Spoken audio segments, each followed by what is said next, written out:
12월 21일 저희들에게 주시는 하나님 말씀 열왕기하 23장 10절로 20절까지 말씀입니다. 왕이 또 흰놈의 아들 골짜기의 도벳을 더럽게 하여 어떤 사람도 몰록에게 드리기 위하여 자기의 자녀를 불로 지나가지 못하게 하고 또 유다 여러 왕이 태양을 위하여 드린 말들을 제하여 버렸으니 이 말들은 여호와의 성전으로 들어가는 곳의 근처 넷이 나단멜렉의 집 곁에 있던 것이며 또 태양 수레를 불사르고 유다 여러 왕이 아하스의 다락 지붕에 세운 제단들과 므낫세가 여호와의 성전 두 마당에 세운 제단들을 왕이 다 헐고 거기서 빻아내려서 그것들의 가루를 기드론 시내에 쏟아버리고 또 예루살렘 앞 멸망의 산 오른쪽에 세운 산당들을 왕이 더럽게 하였으니 이는 옛적에 이스라엘 왕 솔로몬이 시돈 사람의 가증한 아스타롯과 모압 사람의 가증한 그모스와 암몬 자손의 가증한 밀곰을 위하여 세웠던 것이며 왕이 또 석상들을 깨뜨리며 아세라 목상들을 찍고 사람의 해골로 그곳에 채웠더라. 또한 이스라엘에게 범죄하게 한 느밧의 아들 여로보암이 베델에 세운 제단과 산당을 왕이 헐고 또 그 산당을 불사르고 빻아서 가루를 만들며 또 아세라 목상을 불살랐더라. 요시야가 몸을 돌이켜 산에 있는 무덤들을 보고 보내어 그 무덤에서 해골을 가져다가 제단 위에서 불살라 그 제단을 더럽게 하니라.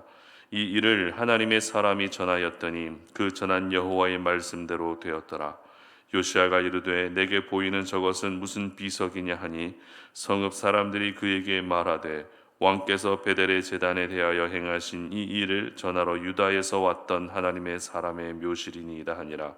이르되 그대로 두고 그의 뼈를 옮기지 말라 하매 무리가 그의 뼈와 사마리아에서 온 선지자의 뼈는 그대로 두었더라. 전에 이스라엘 여러 왕이 사마리아 각 성읍에 지어서 여호와를 경노하게 한 산당을 요시야가 다 제거하되 베델에서 행한 모든 일대로 행하고 또 거기 있는 산당의 제사장들을 다 제단 위에서 죽이고 사람의 해골을 제단 위에서 불사르고 예루살렘으로 돌아왔더라. 아멘. 개혁을 중단하지 말라라는 제목으로 오늘 아침 말씀 전합니다. 우리는 가끔 하고 있던 일을 중단하고 싶은 생각이 들 때가 있습니다. 너무 힘들면 중단해야지라는 생각이 들 수 있죠. 아니면 별로 유익도 없고 선한 결과도 잘 보이지 않는다면 또 중단하고 싶은 마음이 생깁니다. 과거 이스라엘의 역사 가운데에서 포로에서 귀환한 백성들이 성전을 재건하던 중에 이 방해 세력들 때문에 어쩔 수 없이 성전 재건이 중단됐던 일이 있습니다. 이와 같이 어쩔 수 없이 또 중단해야 되는 상황도 생길 수 있습니다. 이처럼 중단하고 싶은 생각이 들고 또 중단할 수밖에 없는 상황은 우리 삶 속에 있기 마련입니다. 그러나 중단해야 할 것이 있는 반면에 중단하지 말아야 될 것도 있습니다.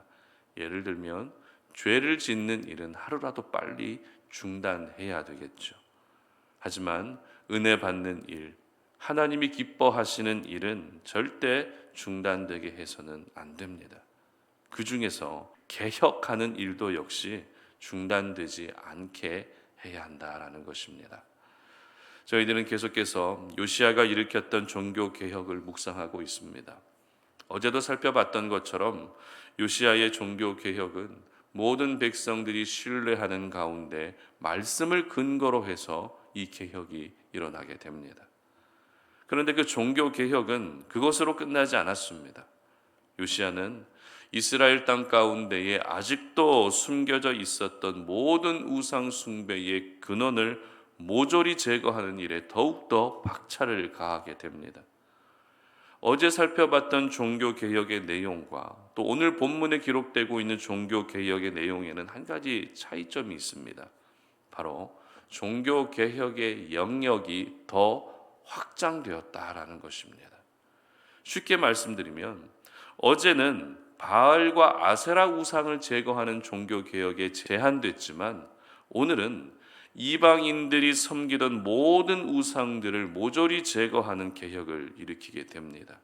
그리고 더 나아가서 개혁의 범위가 남유다 땅 가운데 제한되어 있던 것을 이제는 북이스라엘 땅 가운데까지 확장시켰다라는 것입니다. 이 부분을 우리가 조금 더 세밀하게 살펴보도록 하겠습니다. 10절 보시기 바랍니다. 왕이 또 흰놈의 아들 골짜기의 도벳을 더럽게 하여 어떤 사람도 몰록에게 드리기 위하여 자기의 자녀를 불로 지나가지 못하게 하고. 아멘. 요시야는 자녀를 불에 태워 제물로 드리는 가나안 우상 숭배의 문화였던 인신 제사를 중단합니다. 인신 제사는 자녀를 제물로 바치는 것이었기 때문에 어찌 보면 가장 잔인한 우상 숭배라 할 수 있습니다.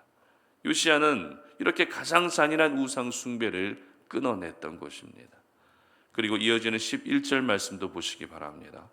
또 유다 여러 왕이 태양을 위하여 드린 말들을 제하여 버렸으니 이 말들은 여호와의 성전으로 들어가는 곳의 근처 넷이 나단 멜렉의 집 곁에 있던 것이며 또 태양 수레를 불사르고. 아멘. 이어서 요시야는 태양 숭배도 끊어냅니다.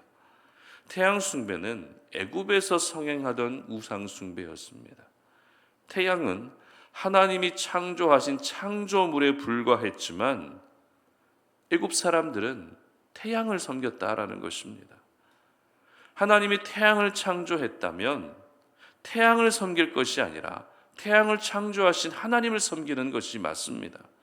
그러나 백성들은 애굽에서 흘러들어온 태양 숭배라는 죄악에 빠져 있었고 요시야는 더 이상 그것을 내버려 두지 않았던 것입니다. 그리고 13절 말씀 보십시오. 또 예루살렘 앞 멸망의 산 오른쪽에 세운 산당들을 왕이 더럽게 하였으니 이는 옛적에 이스라엘 왕 솔로몬이 시돈 사람의 가증한 아스다롯과 모압 사람의 가증한 그모스와 암몬 자손의 가증한 밀곰을 위하여 세웠던 것이며. 아멘. 이제는 곳곳에 남아 있었던 아스다롯을 위한 산당, 그모스를 위한 산당, 밀곰을 위한 산당까지 모든 산당들을 제거해 버립니다. 여러분, 이렇게 하나님이 약속하신 땅 가운데 곳곳에 산당들이 세워져 있었다라는 것은 남유다 백성들의 우상 숭배가 지극히 자연스럽게 행해졌다라는 것을 보여주고 있는 것입니다. 물론 처음에는 백성들도 조심스럽게 우상 숭배를 했겠죠. 눈치를 보면서 우상 숭배를 했겠죠. 그러나 우상 숭배가 점점 습관이 됐고 이제는 어디에서도 눈치도 보지 않고 우상을 숭배할 수 있는 문화가 만들어져 버렸기 때문에 그 어떤 죄책감도 느끼지 않는 채 우상 숭배가 삶의 일부분이 되고 말았던 것입니다. 요시야는 바로 이러한 우상 숭배를 끊어내는 개혁을 단행했던 것입니다. 그리고 15절 말씀도 보시기 바랍니다. 또한 이스라엘에게 범죄하게 한 느밧의 아들 여로보암이 베델에 세운 제단과 산당을 왕이 헐고 또 그 산당을 불사르고 빻아서 가루를 만들며 또 아세라 목상을 불살랐더라. 아멘. 이제는 개혁의 범위가 어떻습니까? 북이스라엘 땅까지 확장되고 있었습니다. 이미 멸망한 북이스라엘 땅이지만 아직도 그 땅에 남아 있었던 여로보암이 세운 우상, 그 제단을 모두 없애버렸던 것입니다. 바로 이 여로보암이 세운 금송아지 우상을 무너뜨리는 개혁이 요시야의 종교개혁의 클라이막스였던 것입니다. 이처럼 요시야는 엄청난 종교개혁을 이루어냈습니다. 믿음의 결단을 통해서 종교개혁을 시작했고 종교개혁이 진행되는 과정에서 예기치 못한 어려움도 물론 있었겠지만 요시야는 종교개혁을 절대 중단하지 않았던 것입니다. 특별히 요시야가 종교개혁을 일으킬 때에 얼마나 단호한 마음으로 이 일을 행했는지를 보여주고 있는 말씀이 있습니다. 14절 말씀 보시기 바랍니다. 왕이 또 석상들을 깨뜨리며 아세라 목상들을 찢고 사람의 해골을 그곳에 채웠더라. 아멘. 그리고 16절 상반절입니다. 요시야가 몸을 돌이켜 산에 있는 무덤들을 보고 보내어 그 무덤에서 해골을 가져다가 제단 위에서 불살라 그 제단을 더럽게 하니라. 그리고 20절입니다. 또 거기 있는 산당의 제사장들을 다 제단 위에서 죽이고 사람의 해골을 제단 위에 불사르고 예루살렘으로 돌아왔더라. 아멘. 바로 해골을 사용했다라는 것입니다. 해골은 성경에서 부정한 것으로 여겨졌습니다. 그런 해골을 우상을 섬긴 장소에 채웠다라는 것은 안 그래도 더러워진 우상 숭배의 장소를 완전히 부정한 장소로 만들어 버렸다는 것입니다. 더 이상 백성들이 그 근처에도 오지 못하게 부정한 장소로 아예 도장 찍었다라는 것입니다. 이것이 바로 종교개혁을 단행한 요시야의 단호한 마음이었습니다. 요시야는 종교개혁을 어떤 일회성을 가지고 행하지 않았습니다. 어떤 행사처럼 여기며 종교개혁을 일으킨 것이 아닙니다. 요시야는 남유다 땅 가운데에서 우상 숭배의 모든 남아있는 여지들을 철저히 뿌리 뽑았던 것입니다. 만약 요시야가 종교개혁을 일으켰다가 중간에 중단하고 그만뒀다면 종교개혁은 절대 완성될 수 없었겠죠.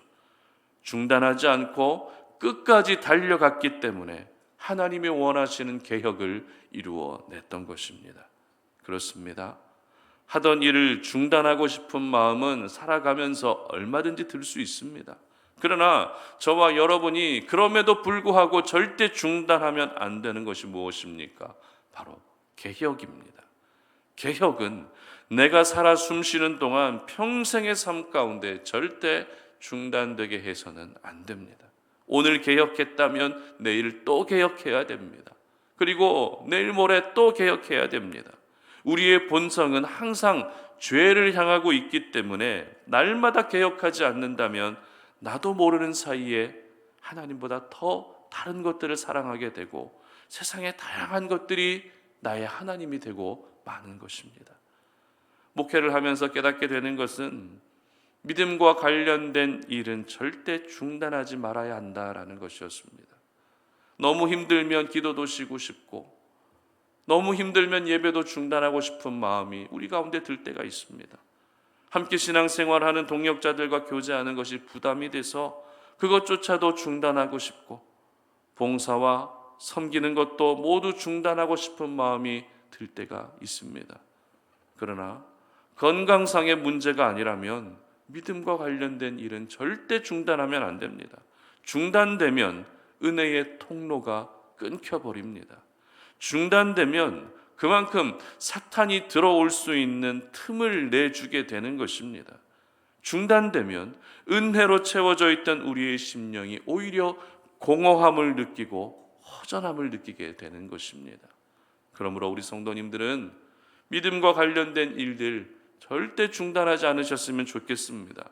여러분의 신앙의 개혁도, 삶의 개혁도, 생각의 개혁도 날마다 중단되는 일이 없으시기를 바랍니다. 지금 현재 여러분의 신앙의 모습으로 만족하지 마시고 이 정도면 되지라고 그렇게 만족하지 마시고 날마다 개혁을 이루셔서 예수님을 본받는 저와 여러분들 될 수 있었으면 좋겠습니다. 중단하지 않아야 하나님의 은혜도 중단되지 않습니다. 중단하지 않아야 우리를 향한 하나님의 일하심도 중단되지 않는 것입니다. 하나님은 지금까지 단 한 번도 하나님의 일하심을 중단하신 적이 없습니다. 그러므로 여러분도 역시 중단하지 않으시기를 바랍니다. 날마다 개혁을 소망하시고 날마다 개혁된 여러분의 신앙 인격과 삶의 모습을 사모할 수 있었으면 좋겠습니다. 오늘 이 아침에 기도하는 이 시간이 개혁의 은혜를 경험하는 시간이 되시고 개혁을 중단하고 싶은 마음까지도 모두 사라지게 하는 그런 은혜의 시간이 될 수 있었으면 좋겠습니다. 그래서 개혁을 중단하지 않는 사람에게 허락해 주시는 하나님의 귀한 은혜가 저와 여러분에게 가득하시기를 주님의 이름으로 축복합니다. 함께 기도하겠습니다. 살아계신 하나님, 오늘도 이 주의 가운데에서도 주의 성전으로 올라와 우리의 마음을 주님 앞에 내어놓고 또 기도할 수 있는 시간 주시니 감사합니다. 하나님, 우리가 이 새벽에 주님 앞에 기도하는 모든 기도의 제목들, 우리의 마음을 아시고 우리의 형편을 아시는 하나님께서 가장 합당하게 은혜를 베풀어 주시고 그 기도를 응답하여 주시기를 원합니다. 하나님의 응답이 내 삶 가운데 이루어지기까지 기도하는 일도 중단하지 않겠습니다. 내 삶 가운데 내가 이루어내야 될 개혁의 일도 결코 중단하지 않겠습니다. 날마다 개혁을 통해서 내가 예수 그리스도를 더욱더 닮아가게 하시고 하나님의 형상을 온전히 회복할 수 있게 하시고 개혁의 은혜를 통해서 내 삶 가운데 모든 아름다운 변화가 나타날 수 있는 그런 은혜들을 우리에게 허락하여 주시옵소서. 감사드리며 예수님의 이름으로 기도드립니다. 아멘.